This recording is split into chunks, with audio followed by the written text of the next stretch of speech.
আহিলে এটা কি হলো যা দেখার জন্য সকাল সকাল এত মানুষ দাঁড়িয়ে আছে? জয় শ্রীকৃষ্ণ বন্ধুরা, এক বছরের মধ্যে 40 লাখ টাকা কামানোর চ্যালেঞ্জের ডে 146 প্রতিদিনের মতো আজকেও সকাল 5:30টায় উঠে বেরিয়ে পড়লাম রানিং এর জন্য। কিছুক্ষণ হাঁটতে হাঁটতে পৌঁছে গেলাম আহিলে, আর গিয়ে দেখি অনেক মানুষ দাঁড়িয়ে আছে মাছ নেওয়া আর দেখার জন্য। সকালবেলা পুরো ভাইবটাই আলাদা রকম ছিল। তারপর আবার রানিং করতে করতে যখন ফিরছিলাম তখন দেখি স্কুলের বাচ্চাদের নিয়ে যাওয়া একটা গাড়ি প্রায় জলে পড়ে যাচ্ছিল।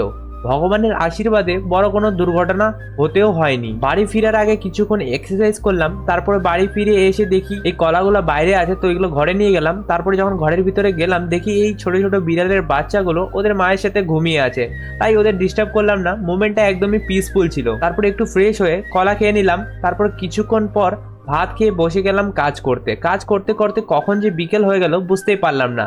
তারপর আজকে কিছু চেস্টের ওয়ার্কআউট ছিল, তো ওয়ার্কআউট শুরু করলাম। পুশ আপ করলাম, বিভিন্ন ধরনের পুশ আপ ছিল, যেমন white push up, close push up, তারপরে শোল্ডার ট্যাপ পুশ আপ। এইসব কমপ্লিট করতে করতে আজকে দিনটা শেষ হয়ে গেল।